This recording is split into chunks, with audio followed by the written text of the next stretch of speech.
Okay, hi everybody. I hope you can all hear me all right. And welcome to this thesis chat with Jenn Raimundo. And I'm very much looking forward to talking with her about the thesis that she's only just recently completed.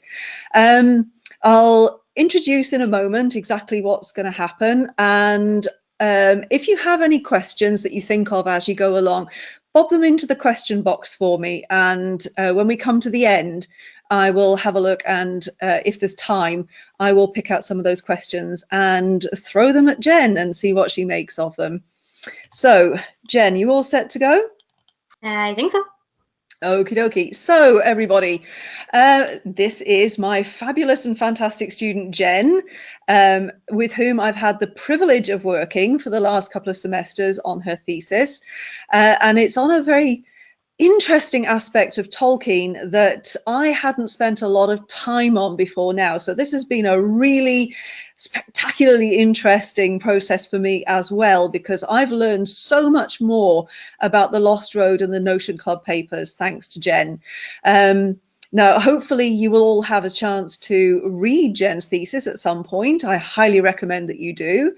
But hopefully this question and answer session will whet your appetite a little bit for what it is that she has been doing. So without further ado then, Jenn, let's get cracking. And what I'd like to start off with, if this is okay, could you start us off by just giving us a really brief overview of your thesis and explain for us a little bit about why you chose that particular topic?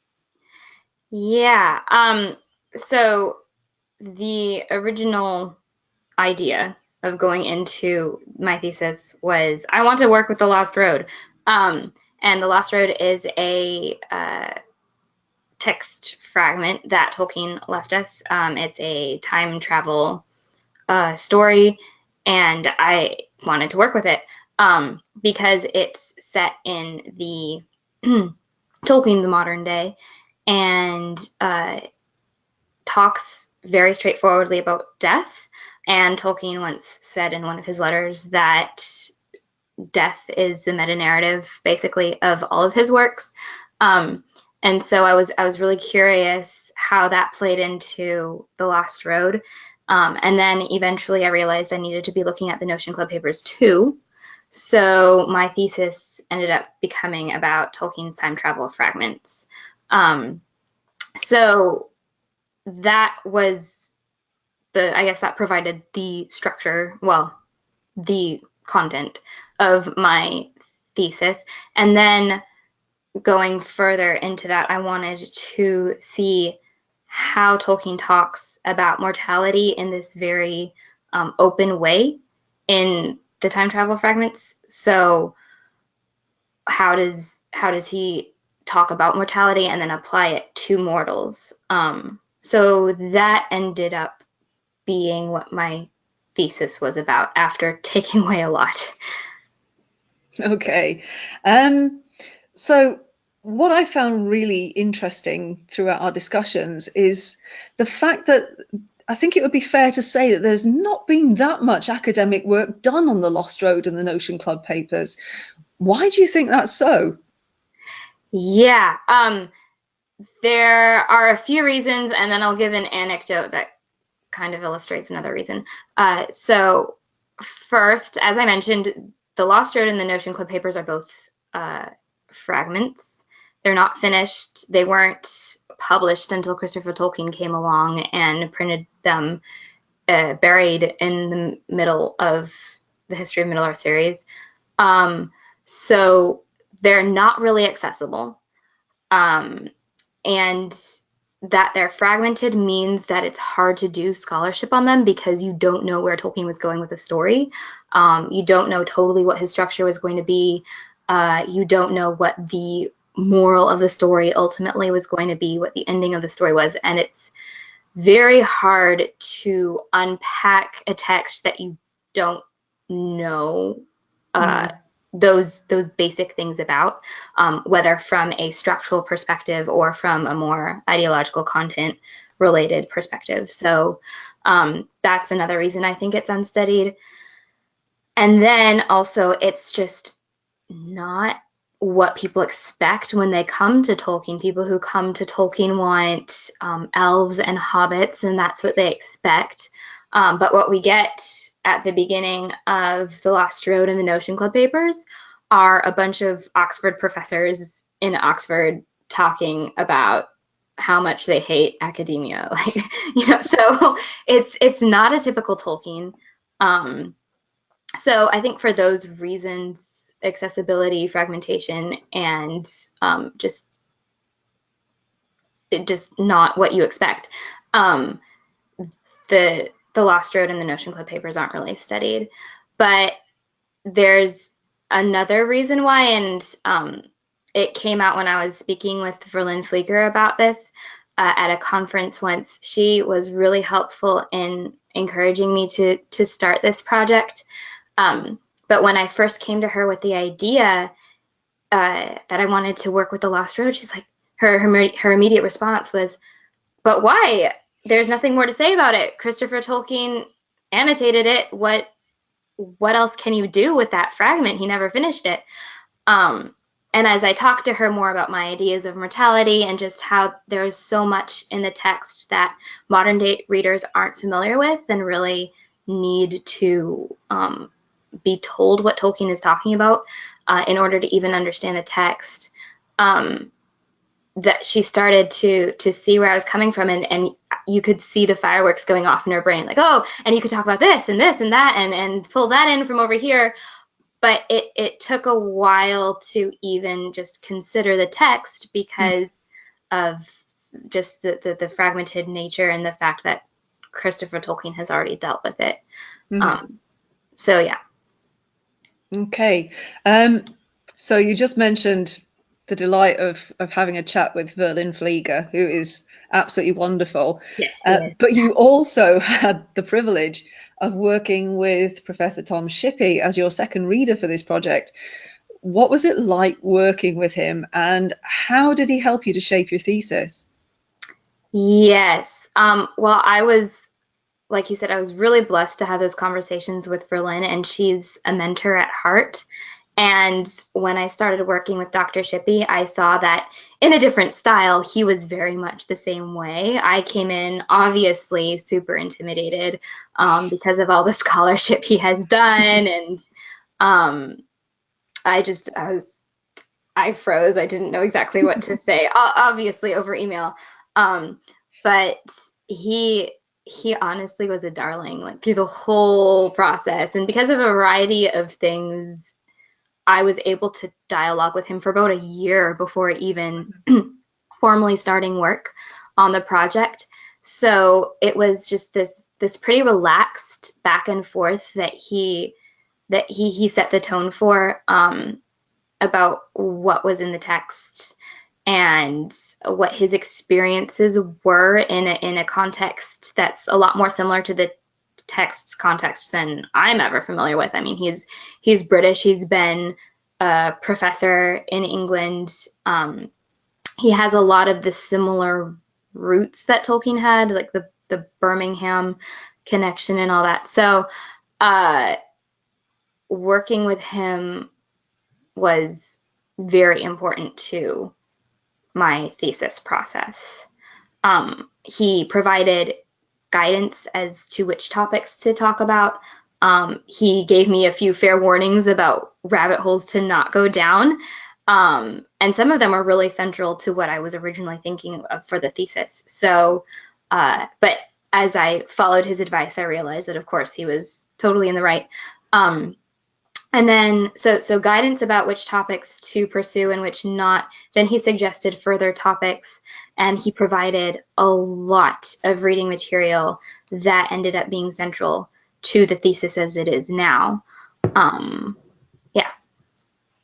Can you give us a few examples, specific examples of Yeah. critics that he guided you towards, or specific texts that he suggested? Yeah. Yeah. Well, one of the ideas he guided me away from was I really wanted to do this Cambridge critics comparison, and get into Cambridge Oxford politics. And he's like, they don't matter anymore.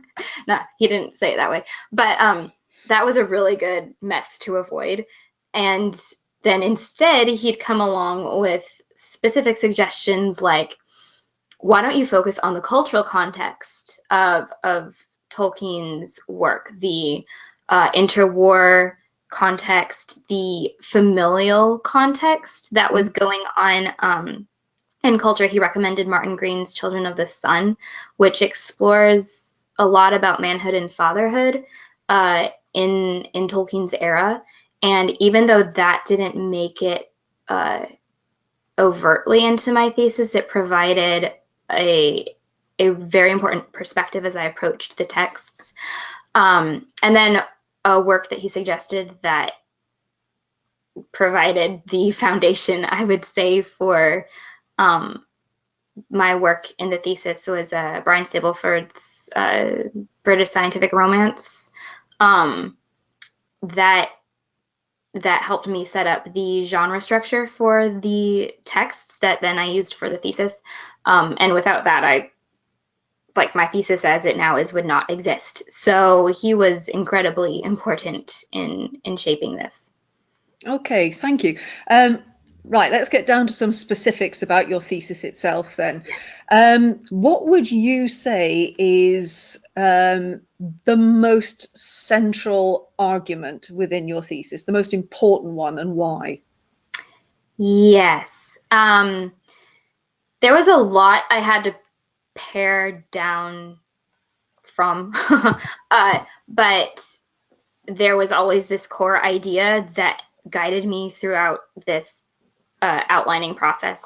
And it was basically that I kept seeing in these two texts how Tolkien was joining a conversation about mortality that was central to his time, central to the genre he was dealing with.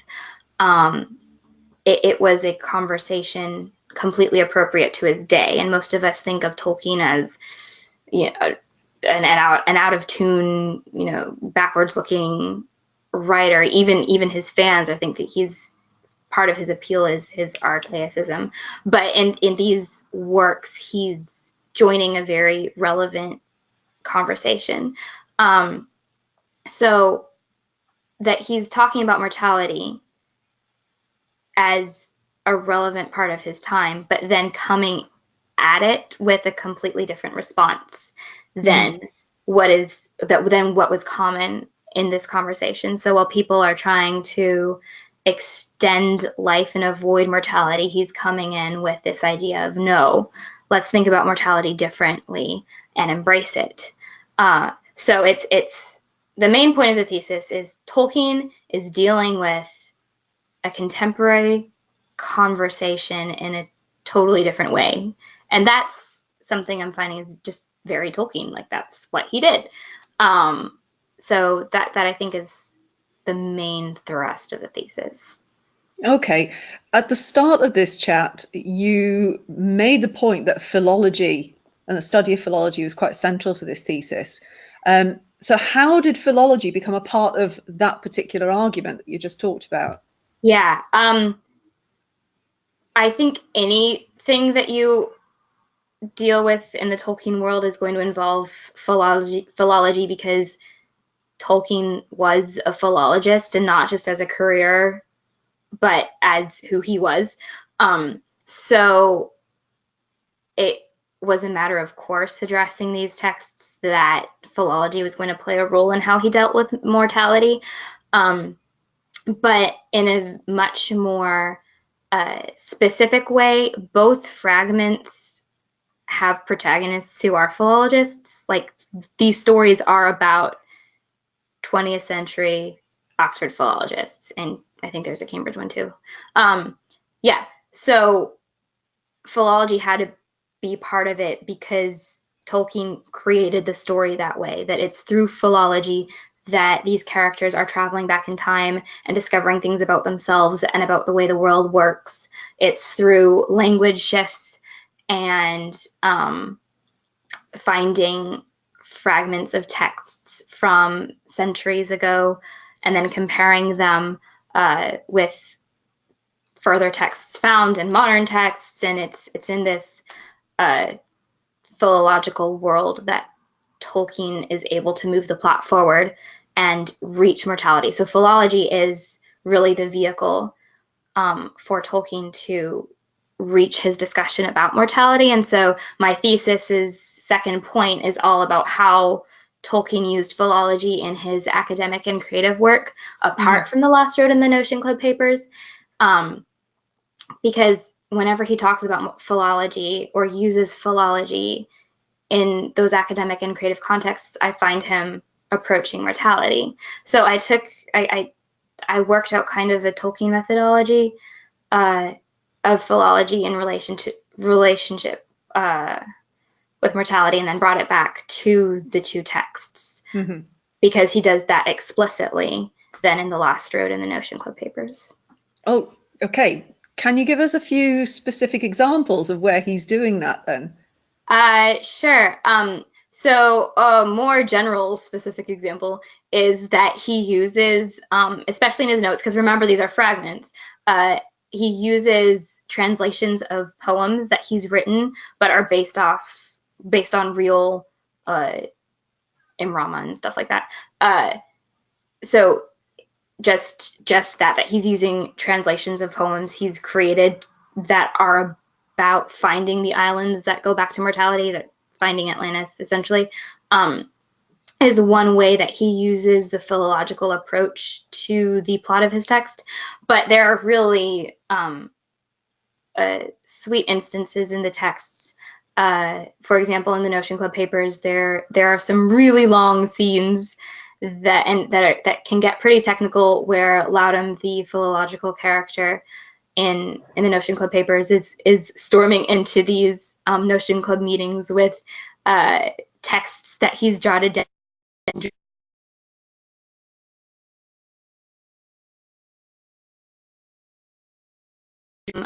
of languages far gone that nobody knows, but are apparently somehow related to Anglo-Saxon. So he works out this whole lexicon of how to translate these texts, what these words mean, and then he does comparative philology for the reader in the meeting itself, like, okay, so this word is translated this way from that language and that way from that language, and are these languages related or not, and how do these different concepts fit together to create this word, and what does the English translation then, how does that cast light onto the word itself? And then as he's talking about this and doing comparative philology, and noting all the sound shifts and stuff like that, what he's describing, the word he's describing, the concept and picture he's describing, comes alive in the Oxford flat, like the Atlantis wave hits his dorm, basically. And that was such a poignant example of how tangible philology was for Tolkien. Like, it came alive in the story, because that's kind of how it came alive for him in his work. So yeah.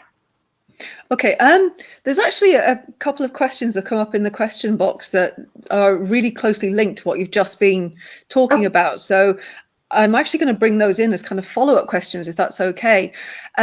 First of all, Serena Higgins would like to know if you had to do any philology in order to complete your thesis, or was your examination of it as a theme or a character thread? Yes, I had to do some, and it was more related to words dealing with longing. I had to go to how is this word used in the Anglo-Saxon across multiple texts, and stuff like that. So I did not do a lot of the sound shift stuff that the philologists do. I asked people. But when it came to comparing word usage and evolution of the word in texts, I did do some of that, like with Efsith and Longath, and just stuff related to the album poems mainly. And then the names like Bliss and stuff like that. Yeah. So I had to do some. And also, I knew that I wanted to do this throughout most of my Signum MA. So a lot of my language courses, I turned my papers into kind of mini research assignments for this. So I was able to look back on a lot of work that I had done throughout my MA to use in this. Mm-hmm. But most of it ended up being thematic. What got into my thesis was more the thematic thread of it, because there was just so much to cover, and I felt like there was this seed that I needed to plant about the text before any of these other research topics could come up. Okay, thank you. And another follow-up from Joe Hoffman, who wants to know if you think Tolkien thought of philology as a science. Yes, I addressed that in my thesis, and I quote a few of his letters where he says that he does. Okay, so can you remember anything specific about that, with it being a science, that makes that important to your study? Yeah. The first point of my thesis is all setting up how the fragments are pretty good examples of the scientific romance genre. So the first point is kind of like a genre study. But that relies on treating philology as a science. So scientific romance is not like science fiction, in that science fiction, the science is almost the end. But with scientific romance, the science or pseudoscience is a means for a rhetorical end, to talk about belief or something ideological. But to classify it as scientific romance, there has to be something that is a scientific vehicle. So the vehicle is really important in scientific romance, and that Tolkien viewed philology as a vehicle plays out in this text and plays out in the rest of the work he did. Philology is always a means to an end for him. Okay, thanks, Jen.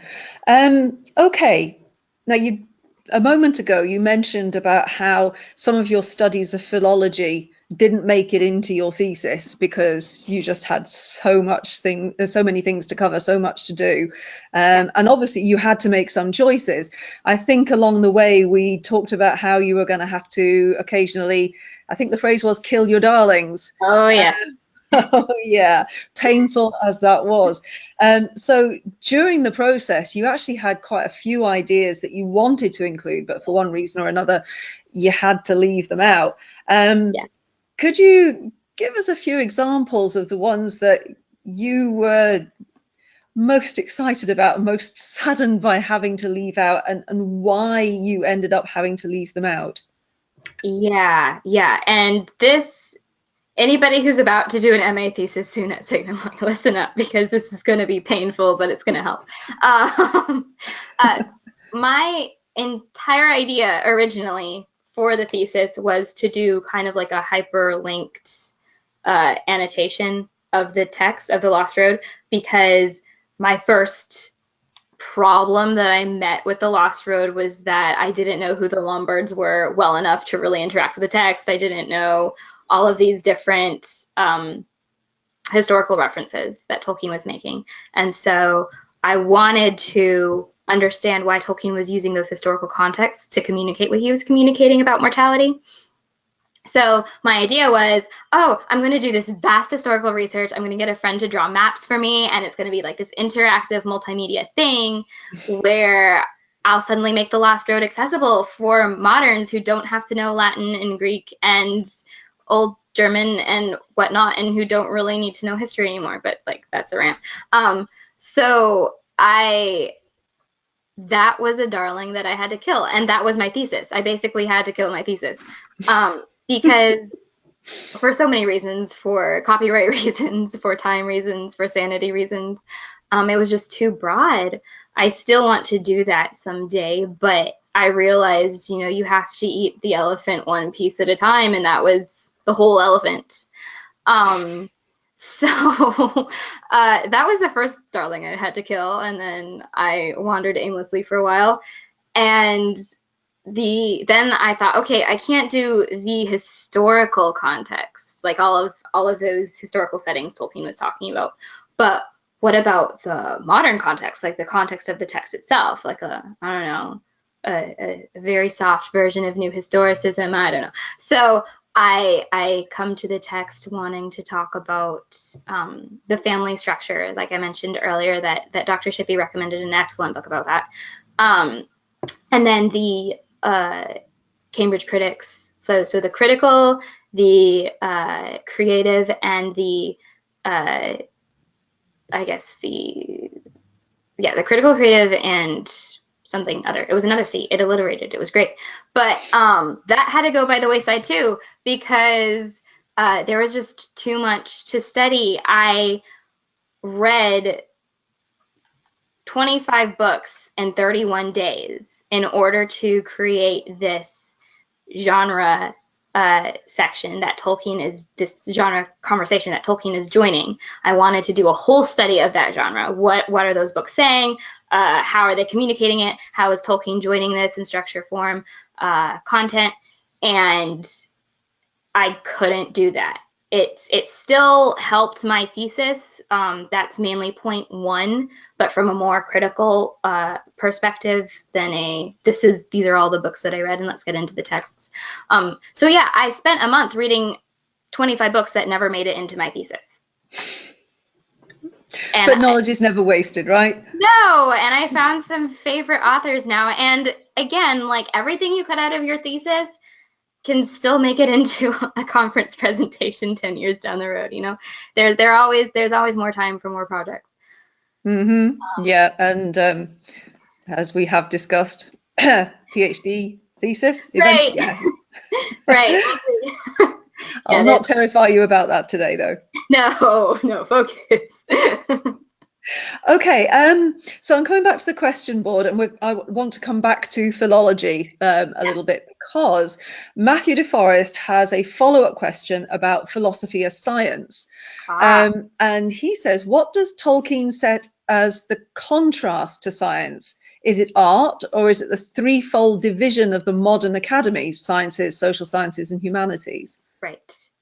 That's a really, really good question for this thesis. So I find, at least, that in The Lost Road and in the Notion Club papers, Tolkien tears those distinctions apart. He would say that the science is the story and is the society. And that's kind of that is the premise for how philology is a vehicle. That's why he loved philology, because he blew that out of the water. Philology does. Because you have to have a scientific approach in order to know the history of mankind, in order to get at the meaning of any given story. So that's how philology arrives at meaning and mortality. So actually, yeah, the second point of my thesis is basically, I mean, I wouldn't have framed it that way, but now that you're asking that question, it's basically doing that. It's showing that for Tolkien, philology was important because it did not distinguish between the scientific and ideological, or the scientific and the story. They had to go together, or else you would not get the point. Okay, so that they're all together in order to actually make the story in the first place. Right, like there's this long dialogue between Alwyn and his father, Oswin, about, or is it Odwin and Alwyn now? Oh, I need to go check. You go check.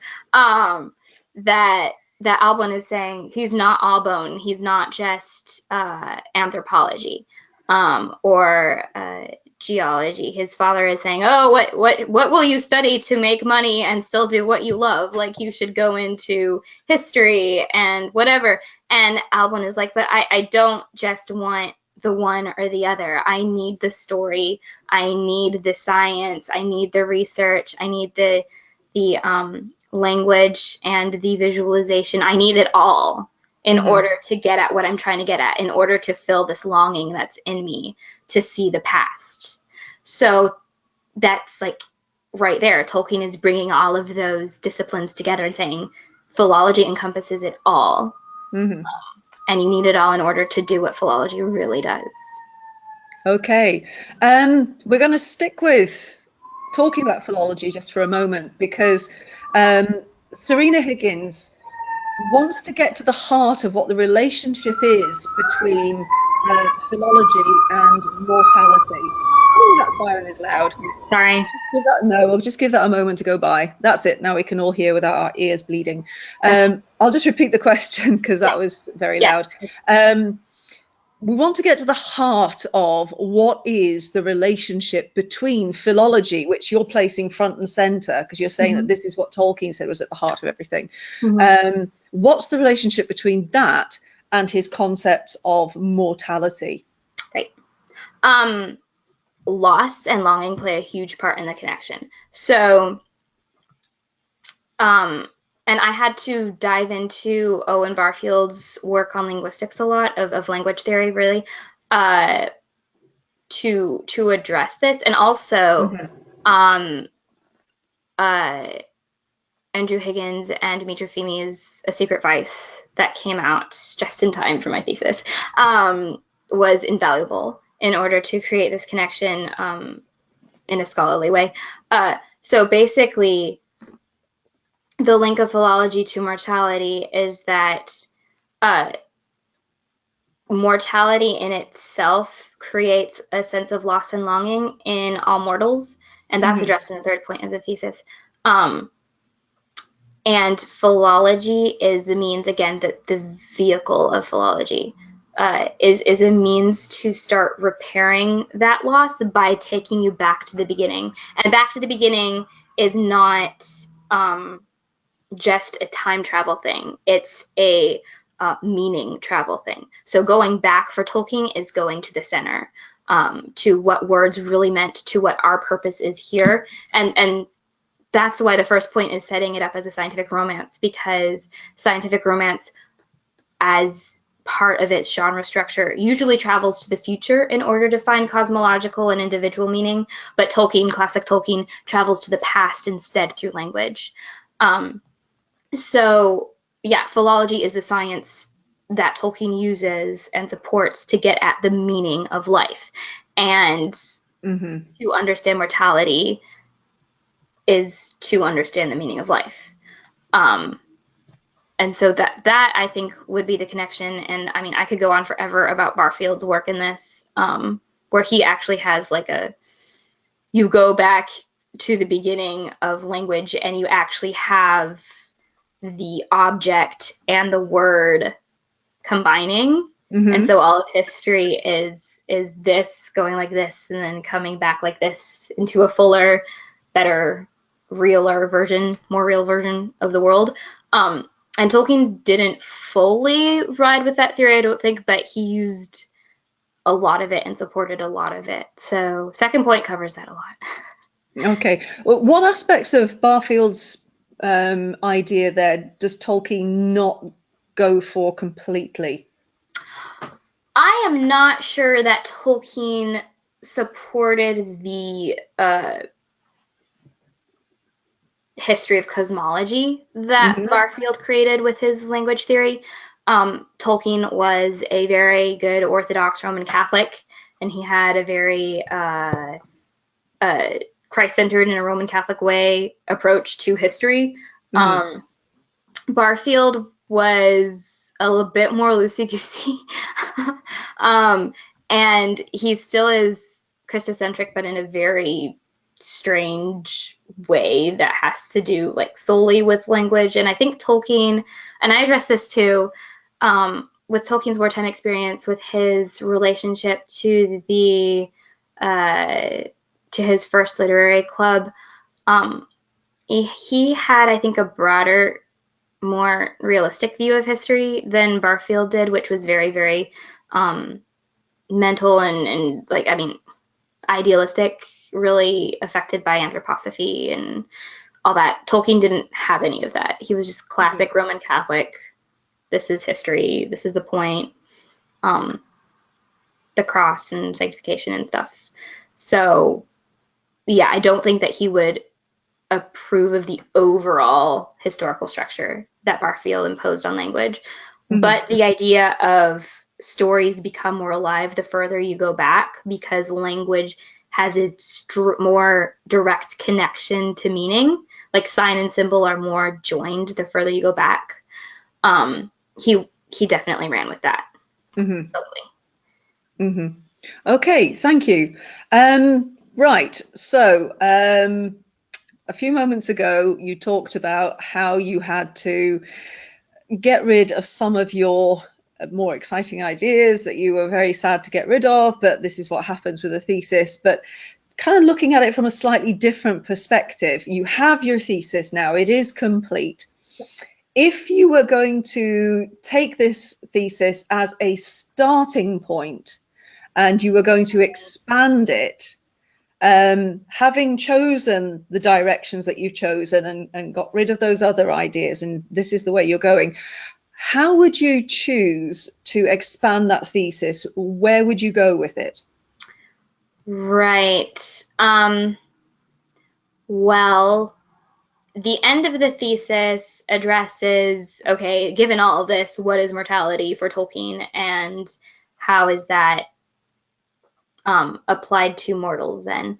So I would take that and then go back in those historical settings that I was wanting to work on at the beginning. I would want to go back to those historical settings and then see, okay, how does this concept of mortality play into the choice of Tolkien to set this story in this historical context? What about the historical context compelled Tolkien to it?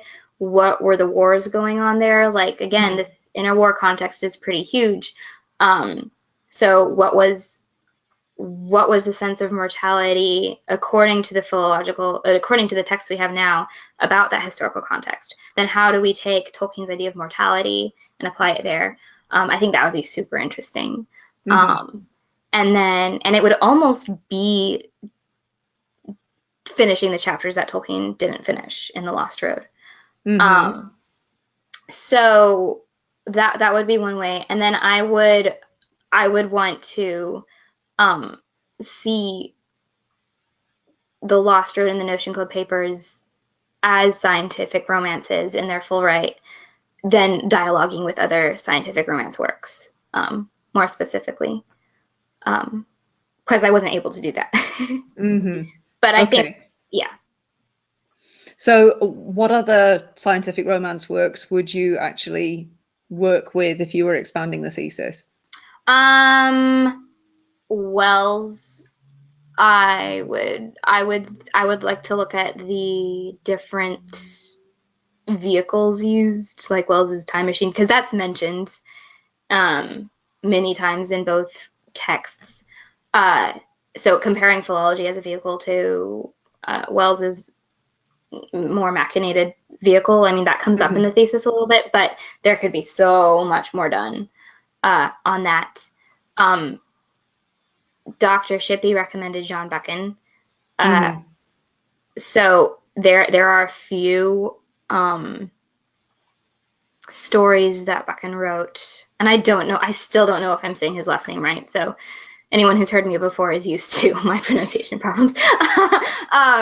But he wrote a dream travel story, a few of them actually, and a few time travel stories that deal with the dream theory, the same dream theory text that Tolkien was using. So, and his work has to do with providence and fate and free will in a very dealing with the same topics that Tolkien did in these texts. So I would love to see a study of the two scientific romances in regards to providence and fate. Because with this thesis, they're on the same genre level.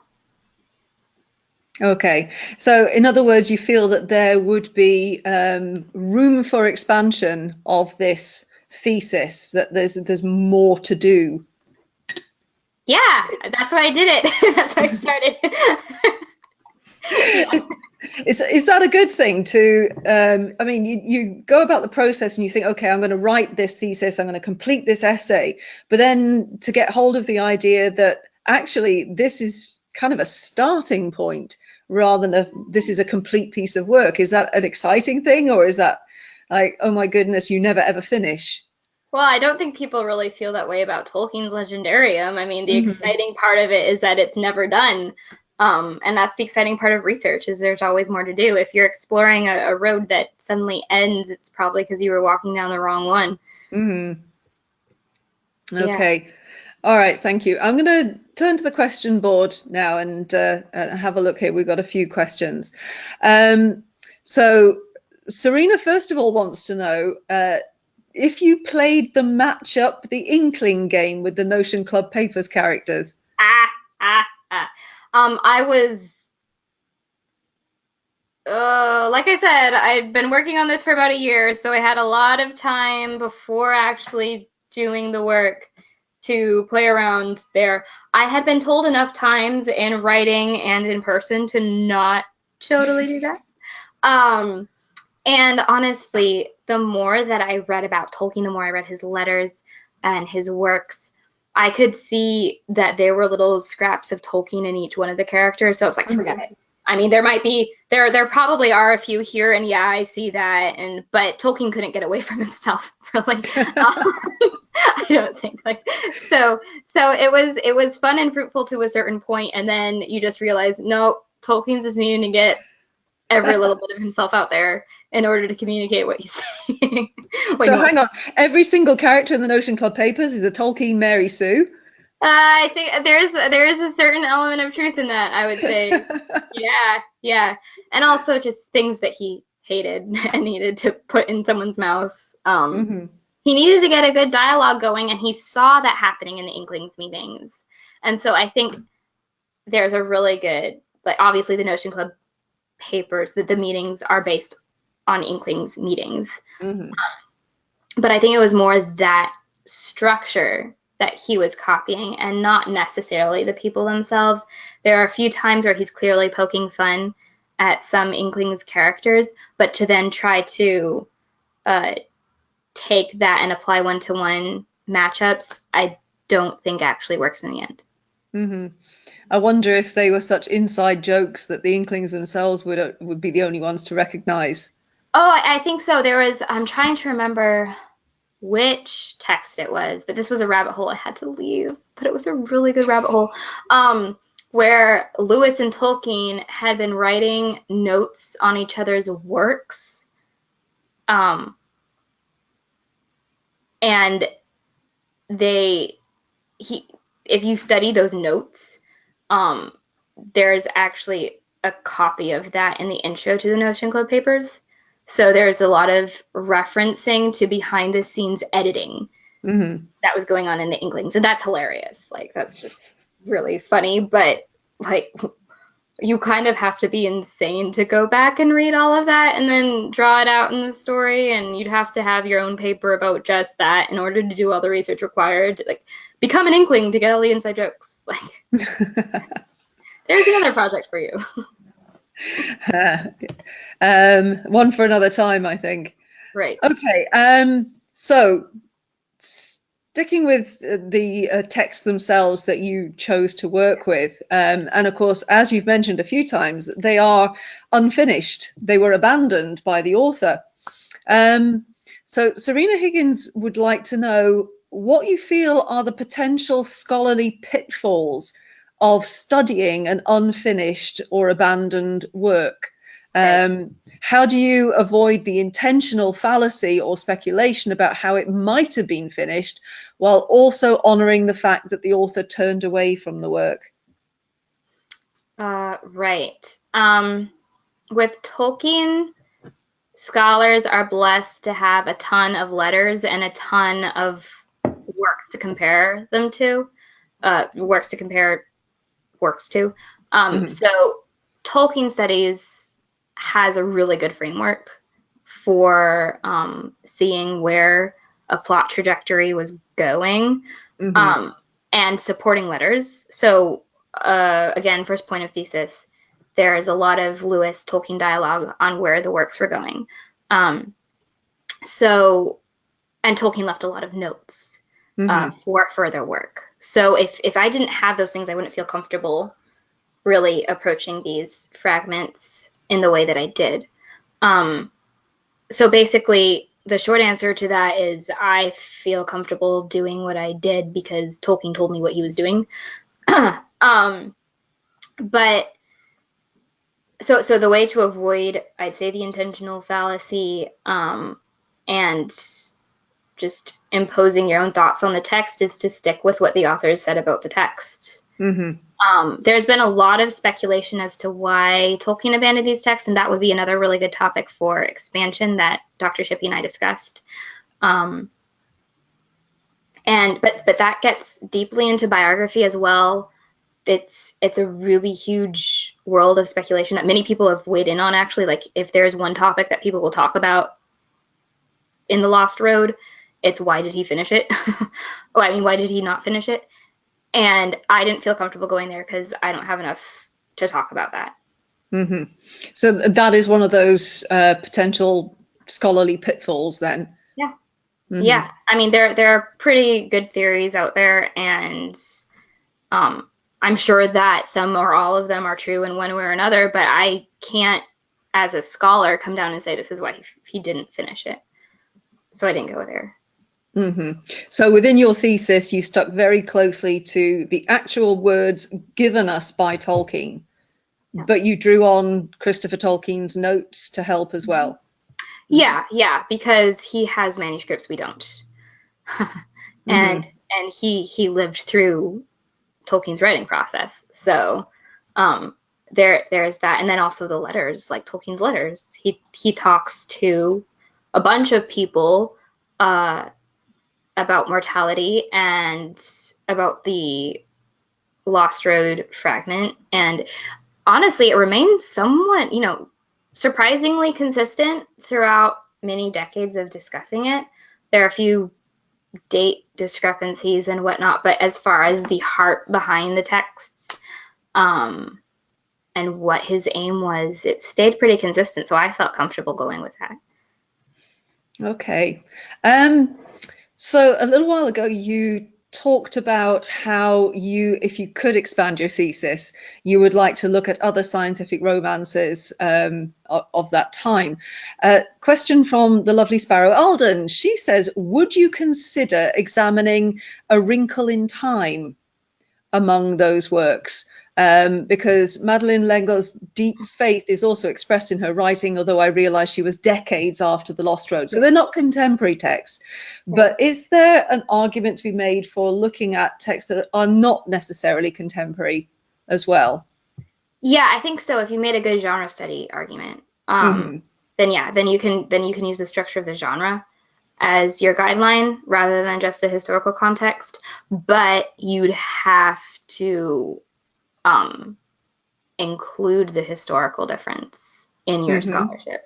If you skipped that, I think it would be bad scholarship. Because there would have to be changes in the genre because you're communicating from a different perspective to a different audience. So yeah, I don't think it would be bad to do a comparison as long as you kept that in mind. And that was fully explored as being part of how you were looking at these texts together. That you've got those that are contemporary, and then you've got those that are not, and how that conversation between the texts therefore must, of necessity, be slightly different. Right. Yeah. I mean, you can draw the philological parallel if you're not going to go to a text, an English text 1,000 years ago, and come with all your modern ideas. You have to take account all of the time change in language and in culture. So that applies to a shorter time period too, I think.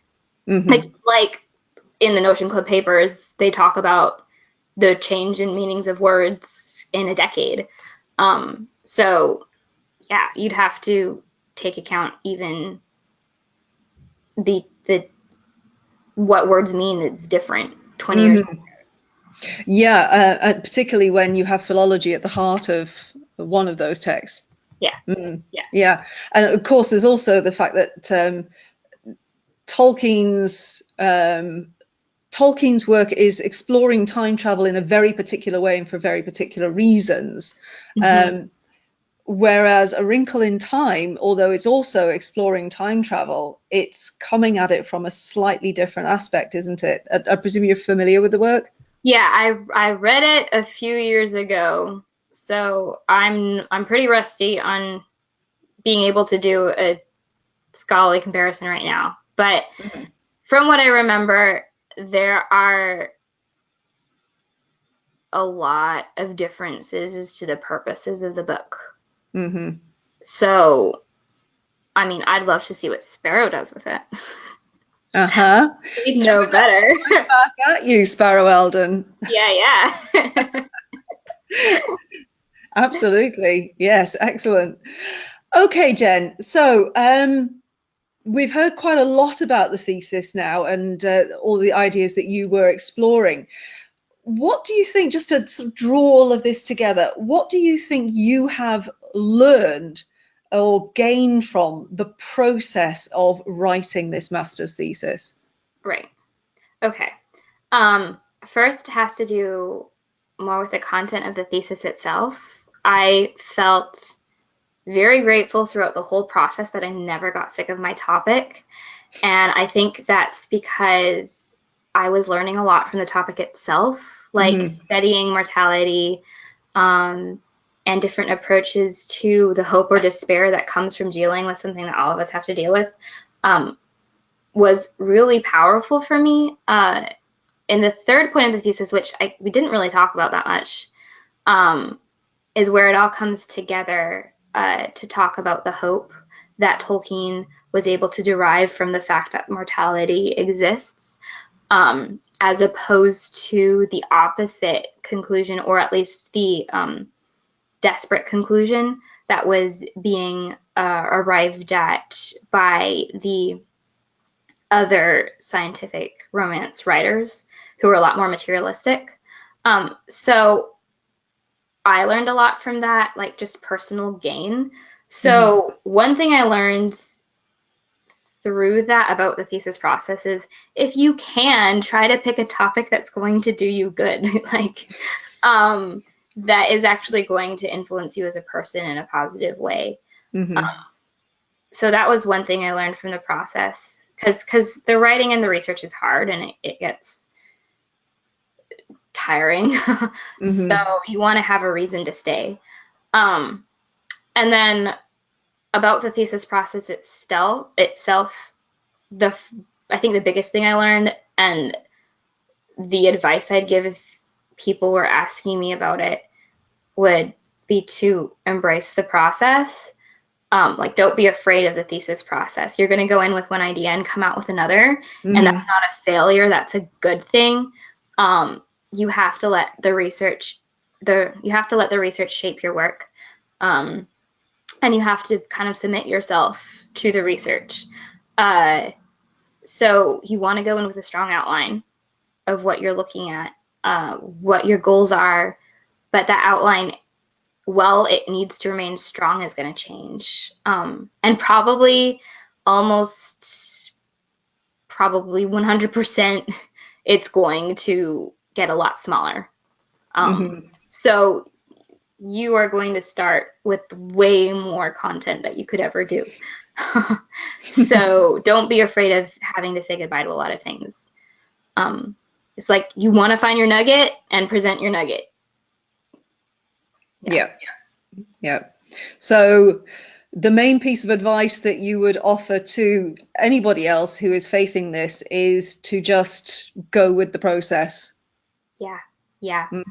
Don't, like, specifically for Signum students too, like, early in the program, start thinking about what you want to do for your thesis, because I drew a lot of material from stuff that I had done throughout coursework, because by the time I sat down to write my thesis, that was actually a pretty quick process, because it was like just entrenched in here. It had become a part of my brain. So I would say you want that to happen in your research process. So if you can make your research process as long as possible, that would be really good. so yeah, because that way you know what the material is doing to you and to your topic.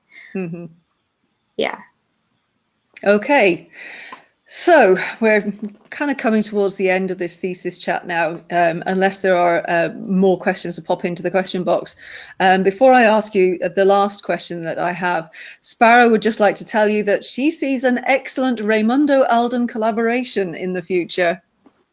Yay! You do the spreadsheet, Sparrow.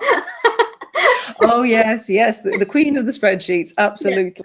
I am down for that. Okay. What for you was the most enjoyable aspect of the thesis process? Yeah.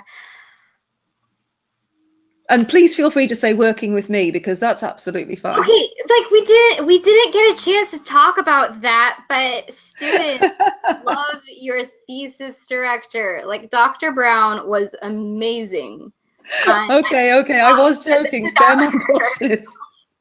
Like we talked about Dr. Shippey, but Dr. Brown was with me every step of the way, and we'd have to discuss all of Dr. Shippey's suggestions and figure out what to go with and what not to go with for this particular context. And she was my brain for a lot of it. So The little bit of brain I have left.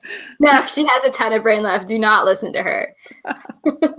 Actually, that's the most exciting and interesting and enjoyable aspect of doing the thesis process, actually, with the student, is getting to talk about things that I really like talking about, like Tolkien, and nobody else kind of listens to me about Tolkien, but having somebody who is, oh, well, nobody at home. I think they just tune out. The word Tolkien comes up and they just tune out. But yes. So the conversations, having conversations about your thesis is one of the best things about actually doing it. Definitely. And then I think the other thing I really enjoyed was the research doors that opened for me. I found texts that I never would have found. I found a few new favorite authors. I got to understand way more about early 20th century Britain than I ever imagined I ever would, but I loved it. So I think that, and then also reading parts of Tolkien that I probably wouldn't have done were it not for this. And I mean, it's Tolkien. There are amazingly beautiful passages I would have skipped out on. So yeah, I think the research process is often the most overwhelming part, but it gave so much joy back. So yeah, don't be afraid of the research process. Okay, so I'm just turning to the question board now to come towards the end of this thesis chat, and we have a question from Richard Cornell, and he says, "I know that death as a gift of Iluvatar is a major theme in the Silmarillion. Does the idea of death or mortality as a gift show up in the Notion Club papers and any of the other texts that you examined?" Yep, yeah, and that's my third point. So yeah, like that is where Tolkien goes in his philological study in the Lost Road and the Notion Club papers. That's where the poems he was linking to went. And it's a lot more nuanced than just saying, "Oh, death is a gift. Let's all die." Like he has the struggle, he has the despair, he has the hope. He has the reasons for why he's seeing it the way he is. So yeah, the third point explores that in the texts themselves, but in relation to the other texts where Tolkien brings that up specifically. So yeah. Okay, thank you very much. Okay, I don't think there's no more questions in the question box for you, so now you can relax.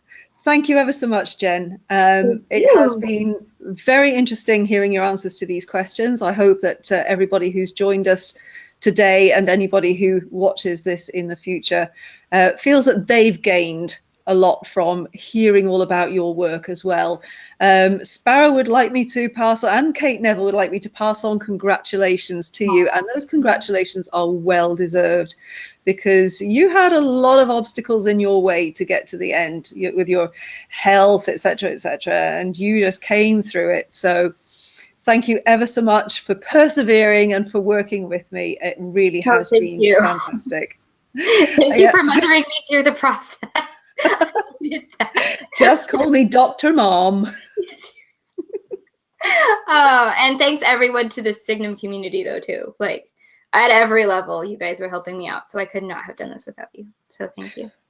Signum forever, waves flag, absolutely. Brenton Dickinson is passing on also. We're very proud of you, Jen. Awesome job. And that is absolutely right. You have, throughout this process, done an awesome job.